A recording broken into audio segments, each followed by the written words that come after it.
حضرت سیدنا سرکار غوث پاک رضی اللہ تعالیٰ عنہ کی بسم اللہ خوانی تھی. جس طریقے سے ہم اور آپ اپنے بچوں کی بسم اللہ خوانی کرواتے ہیں، جب بچہ پڑھنے کے لائق ہو جاتا ہے، اس کی زبان بولنے کے لائق ہو جاتی ہے، ہم اس کو مدرسے لے جاتے ہیں، حافظ صاحب سے، عالم صاحب سے بسم اللہ خوانی کرواتے ہیں. آپ کی والدہ ماجدہ غوث پاک رضی اللہ تعالیٰ عنہ کو لے کر مدرسے میں گئیں بسم اللہ خوانی کروانے کے لیے کہ میرے بیٹی کی بسم اللہ خوانی کروا دیجیے، آج سے آپ کے ہاں ہی پڑھے گا. استاذ نے بسم اللہ پڑھایا، آپ نے پڑھ لیا. اعوذ باللہ پڑھایا، آپ نے پڑھ لیا.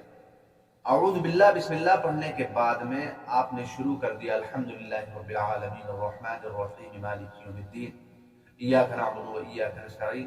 اسی طریقے سے آپ پڑھتے چلے گئے، الف لام میم، پہلا پارا، دوسرا پارا، تیسرا پارا، چوتھا پارا، پانچواں پارا، چھٹا، ساتواں، آٹھواں، نواں. اسی طریقے سے آپ نے 18 پارے مکمل کر لیے. 18 پارا آپ نے استاذ کو سنا دیا.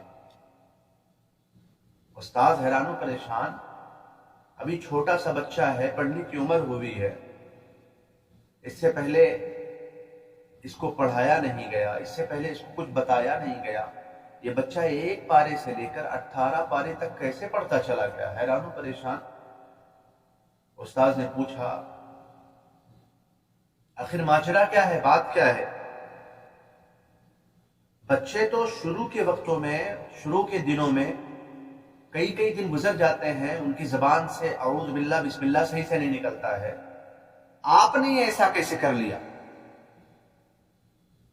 تو سیدی سرکار غوث پاک رضی اللہ تعالیٰ عنہ فرماتے ہیں کہ میں جب ماں کے پیٹ میں تھا، ماں کے شکم میں تھا، میری مائیں اور بہنیں اس بات کو ضرور سنیں.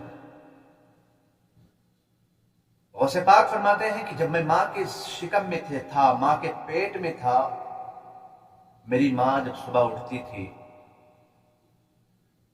اٹھنے کے بعد وہ کام میں مشغول ہوتی تھی، ساتھ ساتھ میں کام بھی کیا کرتی تھی، اور 1 سے 18 پارے مکمل وہ تلاوت کیا کرتی تھی. میری ماں کو 18 پارے یاد تھے تو روزانہ اس کا ورد وہ کیا کرتی تھی. صبح اٹھتی تھی، کام میں لگتی تھی، اور ساتھ ساتھ میں قرآن مقدس کی تلاوت بھی کرتی جاتی تھی. 18 پارے وہ روزانہ ختم کرتی تھی. میں پیٹ میں رہ کر اپنی ماں کی تلاوت کو سن کر میں نے 18 پارے یاد کر لیے. سبحان اللہ. یہ ہے سیدی سرکار غوث پاک رضی اللہ تعالیٰ عنہ کی کرامت. آپ کا یہ بچپن ہے، بچپنے میں آپ 1 سے 18 پارے تک آپ سناتے ہوئے نظر آ رہے ہیں. یہ کس کی وجہ سے؟ آپ کی والدہ کی وجہ سے. آپ فرماتے ہیں کہ میری والدہ روزانہ کا معمول تھا، جب کام کرنے کے لیے اٹھتی تھی تو ساتھ میں کام بھی کرتی تھی اور ساتھ ہی ساتھ قرآن مقدس کی تلاوت بھی کیا کرتی تھی. آج میری مائیں اور بہنیں اپنے آپ کو دیکھیں، اپنے آپ کو دیکھیں اور یہ سوچیں کہ ہم اپنے بچوں کو کس طریقے سے تعلیم، کس طریقے سے تربیت دے رہے ہیں. بعد میں یہی مائیں کہتی ہوئی نظر آتی ہیں کہ میرا بیٹا میرے ہاتھ سے نکل گیا ہے. شادی ہو جاتی ہے، بہو گھر میں آ جاتی ہے تو ماں کہتی ہے کہ میرا بیٹا ہاتھ سے نکل گیا ہے. میری مائیں، بیٹے کا قصور نہیں ہے، سارا قصور آپ کا ہے. آپ نے اپنے بچے کو صحیح سے تربیت نہیں دی. اس کا بچپن کا وقت تھا، آپ دودھ پلاتی تھی تو ساتھ ساتھ میں گانے بھی گایا کرتے تھے. آپ کے پیٹ میں آپ کا بچہ پل رہا تھا تو آپ ٹی ویاں دیکھتی تھی، طرح طرح کے ایکٹروں کو دیکھتی تھی، فاحشہ فلمیں دیکھتی تھی. اب جب وہ بچہ پیدا ہوگا تو غوث پاک پیدا ہوگا، وہ بچہ پیدا ہوگا تو خواجہ غریب نواز پیدا ہوگا، وہ بچہ پیدا ہوگا تو نظام الدین اولیاء پیدا ہوگا. نہیں، وہ بچہ، اس بچے کو آپ نے جو دکھایا ہے وہ وہی بننے کی کوشش کرے گا. آپ نے اگر فحاشی دیکھی ہے، آپ نے فاحشہ فلمیں دیکھی ہیں، آپ نے طرح طرح کے ایکٹروں کو دیکھا ہے تو وہ بچہ اسی طرف جاتا ہوا نظر آئے گا. اس کو یہ نہیں معلوم کہ کس طریقے سے والدین کی خدمت کرنی چاہیے، کس طریقے سے والدین کے ساتھ سلوک کرنا چاہیے، کس طریقے سے والدین کے ساتھ پیش آنا چاہیے. اس کو یہ ساری کچھ نہیں معلوم کہ ہم کو والدین کے ساتھ کس طریقے سے پیش آنا ہے. میری مائیں اور بہنیں اگر آپ چاہتی ہیں کہ آپ کا بچہ غوث پاک نہیں تو غلام غوث پاک بنے، تو آپ اپنے کردار کو بدلو، آپ اپنی زندگی کو بدلو۔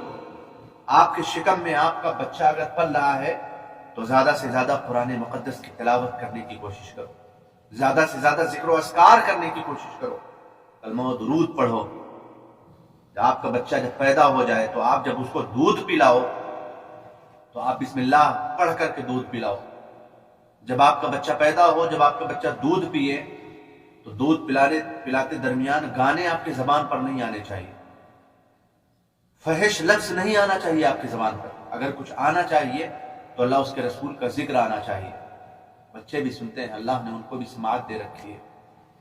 آپ جو تعلیم و تربیت آپ انہیں دیں گی وہی تعلیم آگے چل کر کے کام آئے گی، وہی تعلیم آپ کے ساتھ الٹا لوٹے گی۔ اگر آپ نے اچھی تعلیم دی ہے تو کل آپ کا بچہ بڑے ہو کر آپ کی خدمت کرتا ہوا نظر آئے گا۔ اگر اسی بچے کی تعلیم و تربیت آپ نے گانا اور ناچ اور فلمیں دیکھ کر اور دکھا کر کی ہے تو وہی بچہ جب جوان ہوگا تو آپ کو مارتا ہوا نظر آئے گا، آپ کو تکلیف دیتا ہوا نظر آئے گا۔ لہذا آپ کو، ہمیں اور آپ کو چاہیے کہ ہم اپنے بچوں کی جو تربیت ہے بہت ہی سادگی کے ساتھ اور بہت ہی اچھے سے اسلام، دین اسلام، مذہب اسلام کے راستے پر چلتے ہوئے، اللہ اس کے رسول کی باتوں کو سناتے ہوئے اس کی تربیت کی جائے تو انشاءاللہ العزیز ہمارا اور آپ کا بچہ غوث پاک تو نہیں، غلام غوث پاک ضرور بنے گا، ہماری اور آپ کی خدمت کرنے والا ضرور بنے گا۔